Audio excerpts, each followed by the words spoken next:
ಸಾಯಿರಾಮ್. ಆತ್ಮೀಯ ವೀಕ್ಷಕ ಬಾಂಧವರಿಗೆಲ್ಲ ಇವತ್ತಿನ ಜೀವನಾಮೃತ ಕಾರ್ಯಕ್ರಮಕ್ಕೆ ಸ್ವಾಗತ ಸುಸ್ವಾಗತ. ವೀಕ್ಷಕರ, ಕಳೆದ ಸಂಚಿಕೆಯಿಂದ ಪಿಶಾಚಿ ಬಾಧೆ ಮಕ್ಕಳಿಗಾದಾಗ, ಗಂಡು ಮಗು ಆಗಲಿ ಹೆಣ್ಣು ಮಗು ಆಗಲಿ, ಆ ಪಿಶಾಚಿ ಬಾಧೆನ ಲಕ್ಷಣಗಳೇನು, ಸಿಂಪ್ಟಮ್ಸ್ ಏನು, ಅದು ತಕ್ಕಂಥ ಪರಿಹಾರ ಏನು ಮಾಡ್ಕೋಬೋದು ಅನ್ನೋ ವಿಚಾರನ ಮೊನ್ನೆ ಸಂಚಿಕೆಯಲ್ಲಿ ಹೇಳಿದ್ದೆ. ನಿನ್ನೆ ಸಂಚಿಕೆಯಲ್ಲಿ ಹೆಣ್ಮಕ್ಳು ಮದುವೆ ಆಗಿರ್ಬೋದು ಅಥವಾ ಮದುವೆ ಆಗಿಲ್ಲದೆ ಇರ್ಬೋದು, ಮದುವೆ ಆಗಿ ಮಕ್ಕಳಾಗಿರ್ಬೋದು, ಮದುವೆ ಆಗಿ ಮಕ್ಕಳಾಗದೇ ಇರ್ಬೋದು, ವಯೋಮಿತಿ ಇಲ್ಲ, ಯೌವನಾವಸ್ಥೆ ಬಂದಂಥ ಹೆಣ್ಮಕ್ಳಿಗೆ ಪಿಶಾಚಿ ಬಾಧೆ ಯಾವ ರೀತಿ ಕಾಡಿಸುತ್ತೆ, ಅದರ ಲಕ್ಷಣಗಳೇನು ಅನ್ನೋ ವಿಚಾರನ ನಿನ್ನೆ ಸಂಚಿಕೆಯಲ್ಲಿ ಹೇಳಿ ಒಂದು ಸಣ್ಣದೊಂದು ಪರಿಹಾರ, ಬಂಡವಾಳ ಇಲ್ಲದೇ ಭಾಳ ಸುಲಭವಾಗಿ ಅತಿ ಶೀಘ್ರದಲ್ಲೇ ಬಿಡುಗಡೆ ಆಗುವಂಥ ಒಂದು ಪರಿಹಾರವನ್ನು ನಿನ್ನೆ ಸಂಚಿಕೆಯಲ್ಲಿ ನಾನು ಹೇಳಿಕೊಟ್ಟಿದ್ದೆ.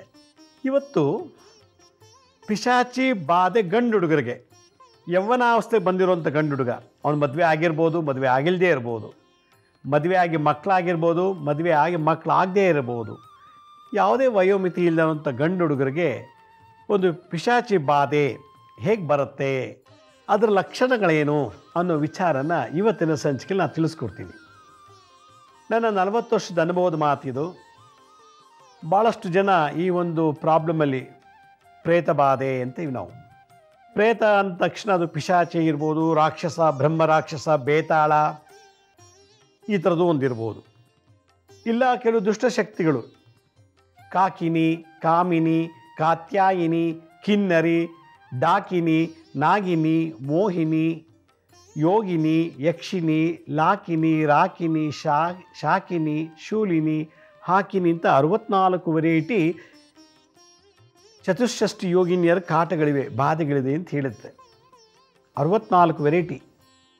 ಈ ಥರದ್ದೆಲ್ಲ ಬಂದಾಗ ಅವ್ರ ಹತ್ರ ಒಂದು ಪ್ರಶ್ನೆ ಕೇಳ್ತಾ ಇದ್ದೆ. ಮನೋವೈದ್ಯರ ಹತ್ರ ಹೋಗಿಲ್ವಾ, ಸೈಕಿಯಾಟ್ರಿಸ್ಟ್ ಹತ್ರ ಹೋಗಿಲ್ವಾ? ನಾವು ನಿಮಾನ್ಸ್ಗೆ ಹೋಗಿದ್ವಿ, 1 ತಿಂಗಳು ಅಡ್ಮಿಟ್ ಮಾಡಿದ್ವಿ ನಿಮಾನ್ಸಲ್ಲಿ. ಶಿವಮೊಗ್ಗದಲ್ಲಿ ಯಾವುದೋ ಒಂದು ಹಾಸ್ಪಿಟ್ಲಿದೆ, ಅಲ್ಲಿ ಹೋಗಿದ್ವಿ, ಅಲ್ಲಿ ಅಡ್ಮಿಟ್ ಆಗಿತ್ತು. ಯಾರ್ಯಾರು ಯಂತ್ರ ಮಂತ್ರ ತಂತ್ರ ಪೂಜೆ ತಾಯ್ತ ಅದು ಇದು ಎಲ್ಲ ಮಾಡಾಯಿತು. ಆದರೂ ಕೂಡ ಈ ಹುಡುಗ ಅವನೇನು ಮಾಡ್ತಿದ್ದಾನೋ ಆ ಚೇಷ್ಟೆಗಳೆಲ್ಲ ದಿನ ದಿನ ಜಾಸ್ತಿ ಆಗ್ತದೆ. ನಾವೇನೋ ಒಂದು ದೇವಸ್ಥಾನಕ್ಕೆ ಹೋಗಿ ಬಂದುಬಿಟ್ರೆ ಸಾಕು, ಇನ್ನೂ ಜಾಸ್ತಿ ಆಗಿಬಿಡ್ತಾನೆ. ದೇವಸ್ಥಾನಕ್ಕೆ ಹೋಗೋದು ಬಿಟ್ಬಿಟ್ವಿ ನಾವು. ಮನೇಲಿ ಪೂಜೆ ಮಾಡೋಕ್ಕೆ ಶುರು ಮಾಡಿದ್ರೆ ದೊಡ್ಡ ರಂಪ ಮಾಡ್ತಾರೆ, ಅದಕ್ಕೆ ಪೂಜೆ ಮಾಡೋದೇ ಬಿಟ್ಬಿಟ್ಟಿದ್ದೀವಿ. ನೆಗೆಟಿವ್ ಎನರ್ಜಿಗೆ ಪಾಸಿಟಿವ್ ಎನರ್ಜಿ ಕಂಡ್ರೆ ಆಗಲ್ಲ. ಈ ಪಿಶಾಚಿ ಅಂದ ತಕ್ಷಣ ಗಂಡಾದರೂ ಆಗಿರ್ಬೋದು, ಹೆಣ್ಣಾದರೂ ಆಗಿರ್ಬೋದು. ಒಂದು ತಾತ ಮಗನ ಮಗ ಅಂದರೆ ಮೊಮ್ಮಗನ ಕಂಡು ತುಂಬ ಆಸೆ. ಮೊಮ್ಮಗ ಇಂಜಿನಿಯರಿಂಗ್ ಮಾಡಿದ್ದಾನೆ, ಎಲ್ಲೋ ಸಾಫ್ಟ್ವೇರ್ ಕಂಪ್ನಿ ಕೆಲಸ ಸಿಕ್ಕಿದೆ, ರಿಪೋರ್ಟ್ ಮಾಡ್ಕೋಬೇಕು, ಹೈದರಾಬಾದ್ಗೆ ಹೋಗಬೇಕಾಗಿತ್ತು ಅವನು. ತಾತ ಏನೋ ಗೊತ್ತಿಲ್ಲ, ಇದಕ್ಕಿದ್ದಾಗೆ ಯಾರೋ ಹೊಡೆದು ಸಾಯಿಸ್ಬಿಟ್ರೋ ಅಥವಾ ಅವರೇ ಆತ್ಮಹತ್ಯೆ ಮಾಡಿಕೊಂಡ್ರೋ ಏನು ಗೊತ್ತಿಲ್ಲ, ಚೆನ್ನಾಗಿದ್ದವರು ತಾತ ಸತ್ತೋಗ್ಬಿಟ್ಟಿದ್ದಾರೆ. ಅವ್ರಿಗೆ ಯಾರ ಮೇಲೂ ಪ್ರೀತಿ ಇಲ್ಲ, ಮೊಮ್ಮಗನ ಮೇಲೆ ಪ್ರೀತಿ ಜಾಸ್ತಿ. ಹುಣ್ಣಿಮೆ ಅಮಾವಾಸ್ಯೆ, ಯಾಕೆಂದರೆ ನ್ಯಾಚುರಲ್ ಡೆತ್ ಆದರೆ ಅವ್ರಿಗೆ ರೀಬರ್ತ್ ಆಗಿರುತ್ತೆ, ಇಲ್ಲ ಮೋಕ್ಷಕ್ಕೆ ಹೋಗ್ತಾರೆ, ಮುಕ್ತಿಗೆ ಹೋಗ್ತಾರೆ. ಮರ್ಡರ್ ಮಾಡಿದರೆ ಅವರಾಗಿದ್ದು ಸ್ವಯಂ ಆತ್ಮಹತ್ಯೆ ದೋಷ ಇತ್ತು ಅಂತಂದರೆ ಆ ಏಜ್ ಕಂಪ್ಲೀಟ್ ಆಗೋವರೆಗೂ ಅವರು ಇಲ್ಲೇ ಓಡಾಡ್ತಿರ್ಬೇಕು. ನಾನು ಹೇಳ್ತಾ ಇದ್ದೆ, 80 ವರ್ಷ ಆಯುಸ್ಸಿರುತ್ತೆ ನಮಗೆ.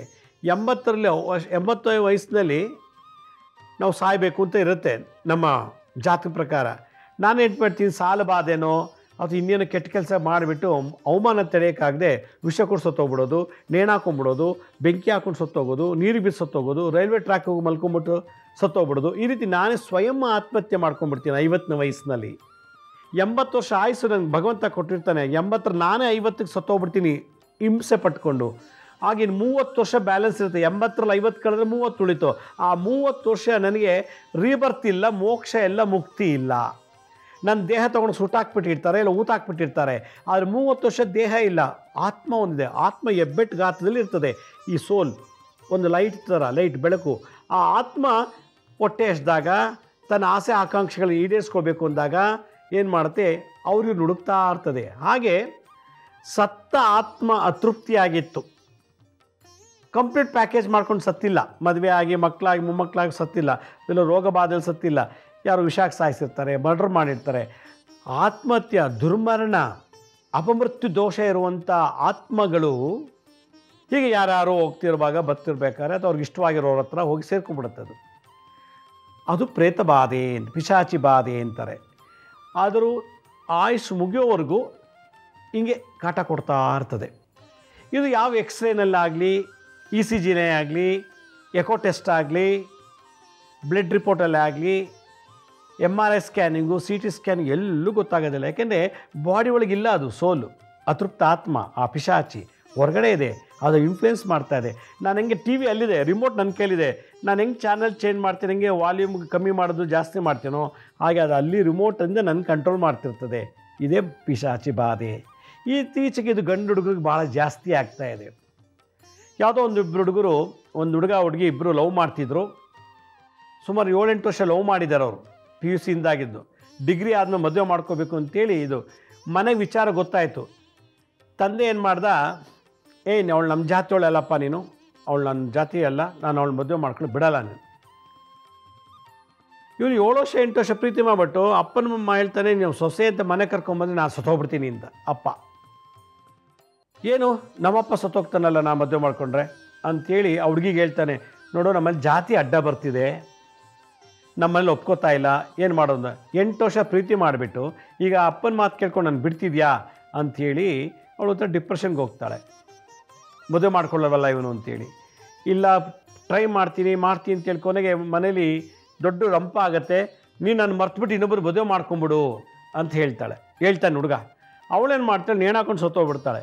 ಅವಳಿಗೆ ಆಯುಷು ಒಂದು 70-80 ವರ್ಷ ಇರ್ತದೆ. 26-27ಕ್ಕೆ ಸತ್ತು ಅದನ್ನು ಉಳಿದ ಆಯುಷೆಲ್ಲ ಈ ರೀತಿ ಇದೆ. ಈಗ ಅವಳು ಇವನ್ನ ಅಟ್ಯಾಕ್ ಮಾಡ್ತಿದ್ದಾಳೆ. ಮಲಗಿರ್ತಾನೆ, ಹುಣ್ಣಿಮೆ ಅಮಾವಾಸ್ಯೆ ಮೇಲೆ ಬರ್ತಾಳೆ, ಮೇಲೆ ಬಿದ್ದು ಅವಳೇ ಇವನ ಜೊತೆ ಸೆಕ್ಸ್ ಮಾಡ್ತಾಳೆ. ಸೆಕ್ಸ್ ಮಾಡ್ತಾಳೆ. ಇವನು ಯಾರೋ ಮಲಗಿರ್ತಾನೆ, ಮೇಲೆ ಬಿದ್ದಂಗೆ ಆಗುತ್ತೆ, ಕಿರ್ಚ್ಕೋಬೇಕು ಅಂತಲೇ ಸೌಂಡ್ ಬರೋಲ್ಲ, ಆದರೆ ಅವನ ಮೇಲೆ ಮಲಗಿ ಸೆಕ್ಸ್ ಎಲ್ಲ ಮಾಡೋ ಥರ ಮಾಡ್ತಾಳೆ ಅವಳು. 8 ವರ್ಷದ ಪ್ರಭಾವ ಅದು. ಇದೇ ಥರ ಹೆಣ್ಣುಡುಗಿ ಮೇಲೆ ಗಂಡು ಪಿಶಾಚಿ ಹೋಗಿಬಿಟ್ಟು ತಾನು ಅವಳ ಮೇಲೆ ಮಲಗಿ ರಾತ್ರಿ ಹೊತ್ತು ಅಲ್ಲಾಡೋಕ್ಕಾಗಲ್ಲ, ಯಾರೋ ಮೇಮೇಲೆ ಬಿದ್ದಂಗೆ ಆಗುತ್ತೆ, ಸೆಕ್ಸ್ ಮಾಡ್ದಂಗೆ ಆಗುತ್ತೆ, ಇದೆಲ್ಲ ಆಗುತ್ತೆ. ಆದರೆ ಯಾರೂ ಕಣ್ಣು ಕಾಣಲ್ಲ. ಈ ಥರದೆಲ್ಲ ಸಿಂಪ್ಟಮ್ಸು ಯಾವ ಡಾಕ್ಟ್ರಿಗೂ ಅರ್ಥ ಆಗಲ್ಲ, ರಿಪೋರ್ಟಲ್ಲಿ ಕಾಣಲ್ಲ. ರಿಪೋರ್ಟಲ್ಲಿ ಕಾಣಲಿಲ್ಲ ಅಂದರೆ ನಂಬಲ್ಲ. ರಿಪೋರ್ಟಲ್ಲಿ ಕಂಡ್ರೆ ಡಾಕ್ಯುಮೆಂಟ್ ಎವಿಡೆನ್ಸ್ ಇದ್ದರೆ ಅಂತ ನಂಬ್ತಾರೆ. ಅದರಿಂದ ಇದು ಬಿಯಾಂಡ್ ದಿ ಸೈನ್ಸ್. ಗಂಡು ಹುಡುಗರಿಗೆ ಯಾವ ರೀತಿ ಇರ್ಬೋದು ಸಿಂಪ್ಟಮ್ಸು?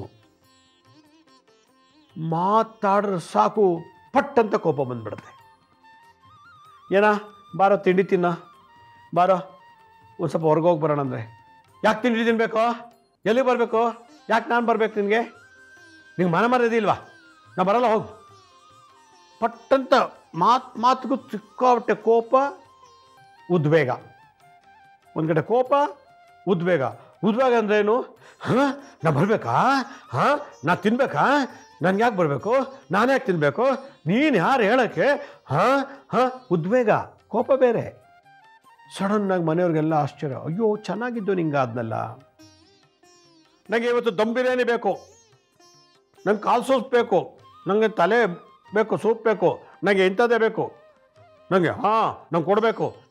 ಕೊಡಲಿಲ್ವಾ, ನೋಡಿ ನಿಂಗೆ ಏನು ಮಾಡ್ತೀನಿ ಗೊತ್ತಾ, ಹೊಡೆದು ಬಿಡ್ತೀನಿ, ಹಲ್ಲೆಲ್ಲ ಬಿಚ್ಚು ಕಣ್ಣೆಲ್ಲ ಬಿಟ್ಟು ಹೊಡಿಯೋಕೆ ಹೋಗೋದು. ಅವನು ಏನು ಕೇಳ್ತಾನೋ ಅದು ತಂದು ಕೊಡಲೇಬೇಕು.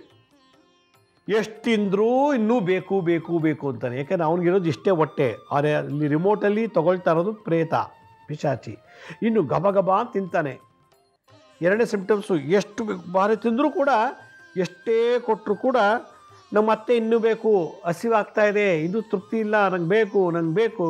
ಮಧ್ಯರಾತ್ರಿ ಎಬ್ಬಿಸ್ಬಿಟ್ಟು ನಂಗೆ ಈಗ ಬಿರಿಯಾನಿ ಬೇಕು, ಮಧ್ಯರಾತ್ರಿ ಎಬ್ಬ ನಂಗೆ ಚಿಕನ್ ಬೇಕು, ನನಗೆ ಇಂಥದ್ದೇ ಬೇಕು, ನಂಗೆ ಕುಡಿಬೇಕು, ಒಂದು ಬಾಟ್ಲಿಗೆ ಬೇಕು. ಮಗ ಕುಡಿಯೋ ಅಭ್ಯಾಸ ಇಲ್ಲ, ಇವ್ನು ಕುಡಿತಾ ಇದ್ದಾನೆ. ಈಗ ಎಲ್ಲಿಂದ ತರೋದು? ಮಧ್ಯರಾತ್ರಿಲಿ ಹೋಗಿ ನಂಗೆ ಸ್ಮೋಕ್ ಮಾಡಬೇಕು, ನಂಗೆ ಇಂಥದ್ದೇ ಬೇಕು. ಆ ಪ್ರೇತಕ್ಕೆ ಏನೇನ ಹವ್ಯಾಸ ಭಾವನೆಗಳಿದೆಯೋ ಅದೆಲ್ಲ ಇವನಲ್ಲಿ ನಡೀತಾ ಇದೆ. ಎಷ್ಟು ತಿಂದರೂ ಇನ್ನೂ ಬೇಕು ಅಂತ. ಬಾಯಲೆಲ್ಲ ದುರ್ವಾಸನೆ, ಮೂರನೇ ಸಿಂಪ್ಟಮ್ಸು. ಇದು ಚೆನ್ನಾಗಿ ಒಳ್ಳೆ ಜಿಮ್ ಮಾಡ್ಕೊಂಡಿದ್ದೋ ಹಿಂಗಾಗ್ಬಿಟ್ಟಿದ್ದಾನೆ, ದುರ್ಬಲನಾಗಿದ್ದಾನೆ, ಬಲ ಇಲ್ಲ ದೇಹದಲ್ಲಿ, ಬಾಯಲೆಲ್ಲ ದುರ್ವಾಸನೆ. ಸುಮ್ಮನೆ ಕೂತಿರ್ತಾನೆ, ಟಿ ವಿ ಆಫ್ ಮಾಡಿಬಿಡೋದು, ಟಿ ವಿ ನೋಡ್ತಿರ್ತಾರೆ, ಆಫ್ ಮಾಡಿಬಿಡೋದು.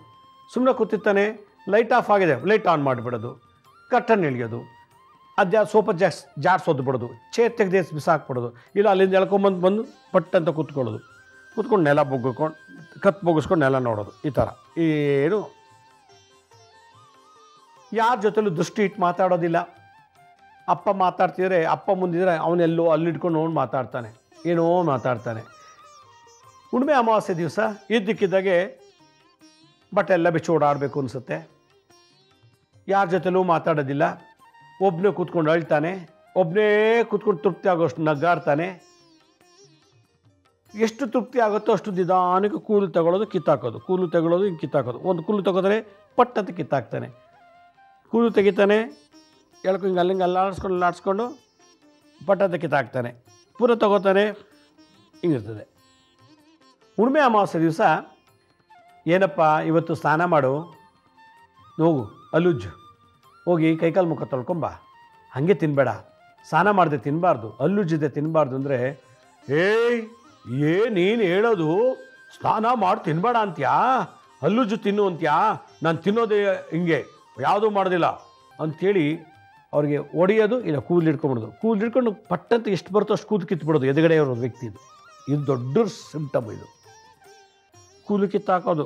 ಅವ್ರಿಗೆ ಕೋಪ ಬಂದರೆ ಶಾಂತಿ ಆಗಬೇಕು ಅಂದರೆ ಹಿಂಗೆ ಇಟ್ಕೊಳ್ಳೋದು, ನಿಧಾನ ಕೂದಲು ಕಿತ್ತು.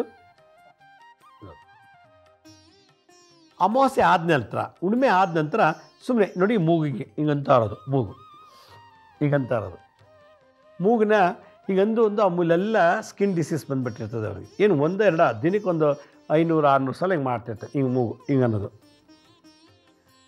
ಆಮೇಲೆ ಯಾವಾಗಲೂ ಮಾತಾಡೋ ಮಾನವನಿಗೆ ಬಂದ್ಬಿಟ್ಟು ಹೇಳಕ್ಕೆ ನನಗೆಲ್ಲ, ನಾನೇನು ಇವನಿಂದ ದಡ್ಡನ, ನಾನು ಇವನಿಂದ ಬುದ್ಧಿವಂತ, ಹಿಂಗೆ ಏನೋ ಗೊಣಗ್ತಿದ್ಯಾ ಅಂದರೆ ನಾನೇನು ಗೊಣಗ್ತಿಲ್ಲ, ಹಾಗೆ ಸುಮ್ಮನೆ ಗುಣ. ಅದಕ್ಕೆ ಹಿಂದಿಲ್ಲ ಮುಂದಿಲ್ಲ ಮಾತಿಗೆ, ಆ ಕಂಟೆಂಟ್ಗೆ ಎಂಡಿಗೂ ಬಿಗಿನಿಂಗ್ ಇಲ್ಲ. ಸುಮ್ಮನೆ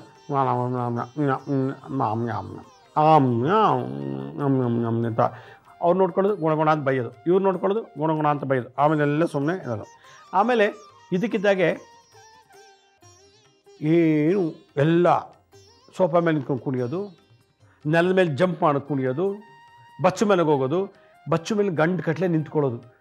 ಅಲ್ಲಿ ಸ್ನಾನ ಮಾಡ್ತಾನೋ ಏನೂ ಇಲ್ಲ ಗೊತ್ತಿಲ್ಲ, ಆ ಬಚ್ಚು ಮನೆ ನೆಗೆಟಿವ್ ಎನರ್ಜಿ ಇರೋ ಸ್ಥಳ ಟಾಯ್ಲೆಟಲ್ಲ, ಅಲ್ಲಿ ಗಂಡು ಕಟ್ಲೆ ಡ್ಯಾನ್ಸ್ ಮಾಡೋದು. ಏನು ಬಂದರೆ ಏನಾದ್ರು ಯಾಕೋ ಇಷ್ಟೊತ್ತು ಮೊಳಕೂತಿದ್ದೆ, ಯಾಕೋ ಹಿಂಗೆ ಮಾಡ್ತಿದ್ಯಾ ಅಂತಂದರೆ ಏನು ಗೂಳಿ ನುಗ್ಗಿಬಿಡ್ತಾನೆ. ಒಂದು ಸಲ ನುಗ್ದಾನಲ್ಲಿ ಇರೋರ ಕೆಳಗೆ ಬಿದ್ದೋಗ್ಬೇಕು, ಆ ಲೆವೆಲಿಗೆ ಫೋರ್ಸ್ ಬಾಡಿನಲ್ಲಿ. ಅದಕ್ಕೆ ಇದು ಮೆಕ್ಯಾನಿಕಲ್ ಎನರ್ಜಿ ಅಂತಾರೆ ಸೈನ್ಸ್ ಪ್ರಕಾರ. ಬಾಡಿನಲ್ಲಿ ಮೆಕ್ಯಾನಿಕಲ್ ಎನರ್ಜಿ ಯಾವಾಗ ಜಾಸ್ತಿ ಆಯಿತು, ಕಲ್ಲು ಬಂಡೆನೂ ಎತ್ತಿಬಿಡ್ತಾರೆ ಬೇಕಾರೆ, ಒಂದು ದೊಡ್ಡ 200 kg ಮೂಟೆನೂ ಎತ್ತಿಬಿಡ್ತಾರೆ. ಯಾಕೆಂದರೆ ಅದು ನಮ್ಮ ಎಮೋಷನಲ್ ಕೋಶೆಂಟಲ್ಲಿ ನಮ್ಮ ಸಬ್ಕಾನ್ಷಿಯಸ್ ಮೈಂಡ್ ಏನು ಮಾಡ್ತೀವಿ ಅಂತ ಗೊತ್ತೇ ಆಗೋದಿಲ್ಲ. ಈ ಸಬ್ಕಾನ್ಷಿಯಸ್ ಮೈಂಡ್ಗೆ ಇವರು ಡಾಕ್ಟ್ರುಗಳು ಔಷಧಿ ಕೊಟ್ಟು ಮಲಗಿಸ್ಬಿಡ್ತಾರೆ, ನಿದ್ದೆ ಟ್ಯಾಬ್ಲೆಟ್ಸ್ ಕೊಟ್ಬಿಡ್ತಾರೆ. ಏನು ತಗೊಂಡು ಹೆಂಗೆ ಅಪ್ಪನೇ ಎತ್ಕೊಂಡು ತೊಗೊಂಡು ಬಿಸಾಕ್ಬಿಡ್ತಾನೆ, ಅಮ್ಮನ ಹೆಂಗೆ ಎತ್ಕೊಂಡು ತೊಗೊಂಡು, ಹೆಂಡ್ತಿನ ಹೆಂಗೆ ಎತ್ಕೊಂಡು ಪಟ್ ಅಂತ ಬಿಸಾಕ್ಬಿಡ್ತಾನೆ. ಹುಣ್ಣಿಮೆ ಅಮಾವಾಸ್ಯೆ ದಿವಸ ಈ ಬಾವಲಿ ಅಕ್ಕಿ ನೋಡಿದ್ದೀರಲ್ಲ, ಬಾವಲಿ ಅಕ್ಕಿ ಆ ಥರ ತಲೆಯೆಲ್ಲ ಕೆಳಗೆ ಮಾಡಿಬಿಟ್ಟು ಜೊತಾಡ್ತಿರ್ತಾನಿಗೆ ಹುಣ್ಣಿಮೆ ಅಮಾವಾಸ್ಯೆ ದಿವಸ. ಇದೆಲ್ಲ ಆಯಿತು, ಯಾರೋ ಒಂದು ಸಮಾಧಾನವಾಗಿ ಏನೋ ಭಸ್ಮನೋ ಕುಂಕುಮನೋ ಏನೋ ಒಂದು ಇಟ್ಟಾಗ ಸಮಾಧಾನ ಆಗ್ತಾನೆ. ದೇವ್ರ ತೀರ್ಥ ಏನೋ ಹಾಕ್ತಾರೆ ಸ್ವಲ್ಪ ಮನೇಲಿದ್ದದ್ದು, ಅದಿದು ಹೋಗಿ ಬಂದಿರ್ತಲ್ಲ ಅದು ಹಣಗಿಡ್ತಾರೆ. ಎಲ್ಲ ಆದಮೇಲೆ ಕೈಕಾಲೆಲ್ಲ ಮುದ್ರಕೊಂಡು ಒಳ್ಳೆ ಗುಬ್ಬಚ್ಚಿ ಥರ ಒಂದು ಆಮೆ ಥರ ಮುದ್ರಕೊಂಡು ಮಲ್ಕೊಂಡ್ಬಿಡ್ತಾನೆ. ಶಾಂತಿ ಆಯಿತು, ಮತ್ತೆ ಅದೇ ರಂಪ. ಇದೊಂದು ಯಾರು ಹೆಂಗಸಿದ್ದಾರೆ ಗಂಡಸಿದ್ದಾರೆ ಮುದುಕಿ ಮಕ್ಕಳಿದ್ದಾರೆ ಅನ್ನೋಂಗಿಲ್ಲ, ಹೋಗ್ಬಿಟ್ಟು ಅಲ್ಲೇ ಅವ್ರ ಮುಂದೆ ಹೋಗಿ ನಿಂತ್ಕೊಂಡು ರಿಸರ್ಚ್ ಮಾಡೋದು. ಏನು ರೀ ಮದುವೆ ಮಗುದು ಹಿಂಗೆ ಆಡ್ತಾನಲ್ರಿ ಇವ್ನಿಗೆ, ಅದಕ್ಕೆ ಇವ್ನ ಕಾಟ ತಡೆಯೋಕ್ಕಾಗದೆ ಆಶ್ರಮಕ್ಕೆ ಬಿಡ್ತಾರೆ, ಕಾಲಿಗೆ ದಾರ ಹಾಕ್ಬಿಟ್ಟು ರೂಮಿಗೆ ಕಟ್ಟಕ್ಕೆ ಬಿಟ್ಬಿಡ್ತಾರೆ, ಚೈನ್ ಹಾಕ್ಬಿಟ್ಬಿಡ್ತಾರೆ. ಈ ಥರದ್ದೆಲ್ಲ ರಂಪ ಇದ್ದಾಗ ಯಾವ ಟಾನಿಕ್ಕು, ಯಾವ ಮಾತ್ರೆ, ಯಾವ ಇಂಜೆಕ್ಷನು, ಯಾವ ಸಿರಪ್ಪು ವರ್ಕ್ ಆಗುತ್ತೆ. ಈ ಥರ ದೋಷ ಇದ್ದಾಗ ವರ್ಕ್ ಆಗೋದಿಲ್ಲ. ಈ ಕಡೆ ಬಿಯಾಂಡ್ ದಿ ಸೈನ್ಸ್ ಇದು. ಯಾವಾಗ ಮನೆಯಲ್ಲಿ ಈ ಥರ ಚೇಷ್ಟೆಗಳು ಜಾಸ್ತಿ ಆಯಿತೋ ಮಕ್ಕಳು ಕೂಡ ಎದ್ದುಕೋತಾರೆ. ವಯಸ್ಸಾದ ತಂದೆ ತಾಯಿಗಳು ಇಂಥವ್ರು ನಿಭಾಯಿಸೋದು ಭಾಳ ಕಷ್ಟ ಆಗುತ್ತೆ. ಅಕಸ್ಮಾತ್ ಮದುವೆ ಆಗಿದ್ದು ಕೂಡ ಹೆಂಡತಿ ಬಿಟ್ಟೊಟ್ಟೋಗ್ಬಿಡ್ತಾಳೆ, ಯಾಕಪ್ಪ ಇಂದನ್ನು ಕಟ್ಕೊಂಡು ನಾನು ಇಲ್ಲಿರಬೇಕು, ಬದುಕಿರಿ ಎಲ್ಲೋ ಒಂದು ಕಡೆ ಸುಖವಾಗಿರೋಣ, ಇವನ ಕೈಲಿ ಓಡಿಸ್ಕೊಂಡು ಬಯಸ್ಕೊಂಡು ಈ ಥರ ವಿಚಿತ್ರವಾದ ವರ್ತನೆ ಜೊತೆ ಬದುಕೋ ಬದಲು ಗಂಡ ಬಿಟ್ಟೋಳು ಅಂದರೂ ಪರವಾಗಿಲ್ಲ, ನಾನು ದೂರ ಇರೋದು ವಾಸೆ ಅಂತೇಳಿ ಎಷ್ಟೋ ಜನ ಹೆಂಗಸು ಡೈವರ್ಸ್ ಕೊಟ್ಟಿದ್ದಾರೆ ಮತ್ತು ಬಿಟ್ಟೊಟ್ಟೋಗಿದ್ದಾರೆ. ಪಾಪ ವಯಸ್ಸಾದ ತಂದೆ ತಾಯಿಗಳು ಪೇಚಾಡ್ತಾರೆ. ಮಕ್ಕಳು ಚಿಕ್ಕ ಮಕ್ಕಳಿದ್ದಾಗ ಅಪ್ಪನ ಮುಟ್ಟಕ್ಕೆ ಭಯ ಮತ್ತು ಮಾತಾಡ್ಸೋಕ್ಕೆ ಭಯ. ವಯಸ್ಸಾಗಿರೋ ಮಕ್ಕಳಿದ್ರೆ ನಮ್ಮ ಅಪ್ಪ ಯಾಕೆ ಹಿಂಗೆ ಆಡ್ತಾನೆ, ಇವನ ಜೊತೆ ನಮಗೂ ಅವಮಾನ, ನಮಗೂ ಮರ್ಯಾದೆ ಇರಲ್ಲ, ನಮಗೂ ಹೆಣ್ಣು ಕೊಡಲ್ಲ, ನಮ್ಮನ್ನು ಯಾರು ಮದುವೆ ಮಾಡ್ಕೊಳ್ಳೋ, ಅಪ್ಪಂಗೆ ಹುಚ್ಚಿಡ್ದಿದೆ ಅಂತಾರೆ ಅಂದ್ಬಿಟ್ಟು ತುಂಬ ಇಗ್ನೋರ್ ಆಗಿಬಿಡ್ತಾರೆ. ಇದು ಸಮಾಜ ದೃಷ್ಟಿಲಾಗುವಂಥ ಒಂದು ಶೋಷಣೆ. ಒಂದು ರೀತಿ ಇದಕ್ಕೆ ಹರಾಸ್ಮೆಂಟ್ ಅಂತ ಹೇಳ್ಬೋದು. ಮದುವೆ ಆಗಿರೋ ಹೆಣ್ಮಕ್ಳಿಗೆ ಮಕ್ಕಳಿಗೆಲ್ಲ. ಎಷ್ಟು ಕೋಟಿ ಇದ್ರೇನು ಮನುಷ್ಯನಿಗೆ ಶಾಂತಿ ಇಲ್ಲ ಅಂದರೆ, ಎಷ್ಟು ಆಸ್ತಿ ಇದ್ರೇನು ಮನೇಲಿ ಒಂದು ಸುಖದ ವಾತಾವರಣ ಇಲ್ಲ ಅಂದರೆ, ಏನು 500 ರೂಪಾಯಿ ನೋಟ್ ತಿನ್ನೋಕ್ಕಾಗತ್ತಾ, ಏನು ಚಿನ್ನ ಬೆಳ್ಳಿ ಕರೆಸ್ಬಿಟ್ಟು ಹೊಟ್ಟೆಗೆ ಹಾಕ್ಬಿಟ್ಟು ತಿನ್ನೋಕ್ಕಾಗತ್ತಾ? ಇಲ್ಲ. ಈಗ ಕೋಟ್ಯಾಂತರ ರೂಪಾಯಿ ಭಾಳ ಜಮೀನು ಇರ್ಬೋದು, ಅದು ತೊಗೊಂಡು ತಲೆ ಮೇಲೆ ಕುತ್ಕೊಳ್ಳೋಕ್ಕಾಗತ್ತಾ? ಇಲ್ಲ. ಅದಕ್ಕೆ ಒಬ್ಬ ಮನುಷ್ಯನಿಗೆ ಯಾವುದು ಒಳ್ಳೆಯ ಸಂಸ್ಕಾರ, ಸತ್ಸಂಗ, ಜ್ಞಾನ ಇರಬೇಕು ಅಂತ ನಾನು ಹೇಳೋದು ಯಾವಾಗಲೂ. ಇದಕ್ಕೆ ಪರಿಹಾರ ಏನಪ್ಪ ಅಂತಂದರೆ ಉಗ್ರ ನರಸಿಂಹನ ಆರಾಧನೆ ಮಾಡಬೇಕು. ಯೋಗ ನರಸಿಂಹ, ಲಕ್ಷ್ಮೀ ನರಸಿಂಹ, ಶಾಂತ ನರಸಿಂಹ ಅಂತ ಹೋಗ್ತದೆ. ಉಗ್ರ ನರಸಿಂಹದ ಉಗ್ರ ರೂಪದ ಮುಖದಲ್ಲಿರುವಂಥ ನರಸಿಂಹ ಎಲ್ಲಿದೆ ಹುಡುಕಬೇಕು ಆ ದೇವಸ್ಥಾನ. ಉಗ್ರ ನರಸಿಂಹ ಉದಾಹರಣೆಗೆ ಮಂಡ್ಯದ ಹತ್ರ ಮದ್ದೂರು, ಅಲ್ಲಿ ಉಗ್ರ ನರಸಿಂಹ ಹಿರಣ್ಯಕಶಿಪು ಸಂಹಾರ ಮಾಡಿದಾಗ ಆದಂಥ ಎಮೋಷನಲ್ಸು ಅದರಲ್ಲಿ ಉಗ್ರ ನರಸಿಂಹ ಅಂತೇಳಿ. ಆ ನರಸಿಂಹರನ್ನು ಪೂಜೆ ಮಾಡಬೇಕು, ಮನೇಲಿ ಅವ್ರ ಸ್ಮರಣೆ ಮಾಡಬೇಕು. ಅಂಥ ಜಾಗಕ್ಕೆ ಇಂಥ ಪಿಶಾಚಿ ಬಾಧೆ ನಡೀತಾ ಇರೋದನ್ನ ಕರ್ಕೊಂಡೋಗ್ಬೇಕು. ಒಂದು ನರಸಿಂಹ ಉಪನಿಷತ್ ಅಂತಿದೆ. ನರಸಿಂಹ ತಂತ್ರಸಾರದಲ್ಲಿ ಈ ಥರ ದೋಷಕ್ಕೆ ಅತೃಪ್ತ ಆತ್ಮಕ್ಕೆ ಮೋಕ್ಷ, ಹಿರಣ್ಯಕಶಿಪುನ ಮೋಕ್ಷ ಕೊಟ್ಟರು. ಹಾಗೆ ನರಸಿಂಹರ ಮಂತ್ರದಲ್ಲಿ, ಸಂಹಿತೆಯಲ್ಲಿ, ತಂತ್ರಸಾರದಲ್ಲಿ, ಉಪನಿಷತ್ತಲ್ಲಿ ಒಂದು ಮಂತ್ರ ಇದೆ. ಏನು ಮಾಡಬೇಕಪ್ಪ ಅಂತಂದರೆ ಒಂದು 10ರಿಂದ 15 ದಳ ತುಳಸಿ ಕೈಲಿಟ್ಕೋಬೇಕು. ತುಳಸಿ ದಳನ ಕೈಲಿಟ್ಕೊಂಡು ಆ ದಳಕ್ಕೆ, ತುಳಸಿ ದಳಗಳಿಗೆ ಅಭಿಮಂತ್ರಿಸಬೇಕು ಆ ಉಗ್ರ ನರಸಿಂಹನ ಬೀಜಾಕ್ಷರ ಮಂತ್ರದಿಂದ. ಓಂ ಹ್ರೀಂ ಕ್ಷೋಂ ಹ್ರೀಂ ಉಗ್ರ ನರಸಿಂಹಾಯ ನಮಃ. ಓಂ ಹ್ರೀಂ ಕ್ಷೋಂ ಹ್ರೀಂ ಉಗ್ರ ನರಸಿಂಹಾಯ ನಮಃ. ಓಂ ಹ್ರೀಂ ಕ್ಷೋಂ ಹ್ರೀಂ ಉಗ್ರ ನರಸಿಂಹಾಯ ನಮಃ. ಓಂ ಹ್ರೀಂ ಕ್ಷೋಂ ಹ್ರೀಂ ಉಗ್ರ ನರಸಿಂಹಾಯ ನಮಃ. ಓಂ ಹ್ರೀಂ ಕ್ಷೋಂ ಹ್ರೀಂ ಉಗ್ರ ನರಸಿಂಹಾಯ ನಮಃ ಅನ್ನೋ ಮಂತ್ರ ಹೇಳಿ ಆ ತುಳಸಿ ದಳನ ಹೆಂಗಾರು ಮಾಡಿ ಆ ಹುಡುಗ ತಿನ್ನಿಸ್ಬೇಕು. ತುಳಸಿ ದಳದಲ್ಲಿ ಕ್ಲೋರೋಫಿಲ್ ಪಿಗ್ಮೆಂಟಿಂದ ವೈಟಮಿನ್ ಸಿ ಮತ್ತು ವೈಟಮಿನ್ B12 ಎಲ್ಲ ಇರುತ್ತೆ, ಎಲ್ಲ ಮಿನರಲ್ಸು ಎಲ್ಲ. ತುಳಸಿ ದಳ ಭಾಳ ಹೀಲಿಂಗ್ ಮೆಡಿಷನ್ ಇರುವಂಥ ಒಂದು ಎಲೆ. ಅದನ್ನು ಒಳಗೆ ಈ ಮಂತ್ರದ ಮುಖೇನ ಎನರ್ಜೈಸ್ ಮಾಡಿರೋದನ್ನು ಒಳಗೆ ಹೋದಾಗ ಅಲ್ಲಿದ್ದಂಥ ಆತ್ಮಕ್ಕೆ ಏನೋ ಒಂದು ರೀತಿ ಶಾಂತಿಯಾಗಿ, ಅಪ್ಪ ಏನೋ ಉರಿತಾ ಇದೆ, ಏನೋ ನನಗೆ ತಡೆಯೋಕ್ಕಾಗ್ತಿಲ್ಲ ಅನ್ನೋ ಒಂದು ಬಾಧೆಯಿಂದ ದೂರ ಸರಿಯುವಂಥ ಶಕ್ತಿ ಇದೆ ಅಂತ. ಅದಕ್ಕೆ ಓಂ ಹ್ರೀಂ ಕ್ಷೋಂ ಹ್ರೀಂ ಉಗ್ರ ನರಸಿಂಹಾಯ ನಮಃ ಅಂತ ಹೇಳಿ. ಇದು ಲಘು ಮಂತ್ರ, ಬೀಜಾಕ್ಷರ. ಉಗ್ರ ನರಸಿಂಹ ಮಂತ್ರನೇ ಮಲಗಿದ್ದಾಗ ಅವನ ತಲೆ ಮೇಲೆ ಕೈ ಇಟ್ಟು ಮಂತ್ರ ಹೇಳ್ಬೋದು. ಉಗ್ರಂ ವೀರಂ ಮಹಾವಿಷ್ಣುಂ ಜ್ವಲಂತಂ ಸರ್ವತೋಮುಖಂ ನೃಸಿಂಹಂ ಭೀಷಣಂ ಭದ್ರಂ ಮೃತ್ಯೋರ್ಮೃತ್ಯುಂ ನಮಾಮ್ಯಹಂ. ಅಥವಾ ಲಘು ಮಂತ್ರ ಓಂ ಹ್ರೀಂ ಕ್ಷೋಂ ಹ್ರೀಂ ಉಗ್ರ ನರಸಿಂಹಾಯ ನಮಃ. ಈ ಮಂತ್ರ ಹೇಳ್ಬೋದು. ಇದು ಹೇಳ್ತಾ ಸಾಧಾರಣವಾಗಿ ಆ ಆತ್ಮಕ್ಕೆ ರೀಬರ್ತ್ ಆಗ್ಬೋದು, ಇಲ್ಲ ಮುಕ್ತಿ ಹೋಗ್ಬೋದು, ಮೋಕ್ಷಕ್ಕೆ ಹೋಗ್ಬೋದು. ಮೋಕ್ಷ ಇಲ್ಲ ಬಿಡಿ, ಆತ್ಮಹತ್ಯೆ ಮಾಡ್ಕೊಂಡಿದ್ದವ್ರಿಗೆ ಮೋಕ್ಷ ಆಗಲಿ ಮುಕ್ತಿ ಸಿಗೋದಿಲ್ಲ. ಅದರಿಂದ ಇನ್ನು ಎಷ್ಟೋ ಜನ್ಮಗಳು ಬೇಕು ಅದಕ್ಕೆ ಮುಕ್ತಿ ಮೋಕ್ಷ ಹೋಗಬೇಕು ಅಂದರೆ. ತಾತ್ಕಾಲಿಕವಾಗಿ ಅವನು ಇಲ್ಲಿಂದ ಬಿಡುಗಡೆ ಮಾಡೋಕ್ಕೆ ಇದೊಂದು ಒಳ್ಳೆಯ ಸುವರ್ಣ ಅವಕಾಶ. ಇದು ಭಾಳ ಸಿಂಪಲ್ಲಾಗಿ ಮಾಡುವಂಥ ಪರಿಹಾರ. ಇದು ಗಂಡು ಹುಡುಗರಿಗೆ ಪಿಶಾಚಿ ಬಾಧೆ. ಉಗ್ರ ನರಸಿಂಹರ ದೇವಸ್ಥಾನಕ್ಕೆ ಹೋಗಿ ಆ ಜಾಗದಲ್ಲಿ ಇವ್ರಿಗೆ ಅಭಿಷೇಕದ ನೀರಿಂದ, ನರಸಿಂಹರಿಗೆ ಮಾಡಿದಂಥ ಅಭಿಷೇಕದ ನೀರನ್ನು ಅವ್ರ ಮೇಲೆ ಸ್ನಾನ ಮಾಡಿಸೋದ್ರಿಂದ ಎಷ್ಟೋ ಬಾಧೆಗಳು ನಿವಾರಣೆ ಆಗುತ್ತೆ ಅಂತ ತಂತ್ರಸಾಧನ ಉಲ್ಲೇಖನ ಇದೆ. ಇದು ಗಂಡು ಹುಡುಗರಿಗೆ ನಡೆಯುವಂಥ ಈ ಪಿಶಾಚಿ ಬಾಧೆಗೆ ಇದೊಂದು ಸಣ್ಣ ಲಘು ಬಂಡವಾಳ ಇಲ್ಲಿರುವಂಥ ಒಂದು ಪರಿಹಾರ. ವೀಕ್ಷಕರೇ, ಇನ್ನೊಂದೇನೆಂದರೆ ಪ್ರತಿ ಮನೆಗಳಲ್ಲೂ ಕೂಡ ನಿತ್ಯ ಬೆಳಗ್ಗೆ ಸೂರ್ಯ ಉದಯ ಆಗುವಾಗ, ಮುಳುಗುವಾಗ 2 ಮಂತ್ರದಲ್ಲಿ 2 ನಿಮಿಷದಲ್ಲಿ ಆ ಅಗ್ನಿಗೆ ಆಹುತಿ ಕೊಡುವಂಥ ಒಂದು ಕಾರ್ಯಕ್ರಮ ಪರಿಹಾರ ಇದೆ. ಏನಂದರೆ ಅಗ್ನಿಹೋತ್ರ ಅಂಥೇಳಿ.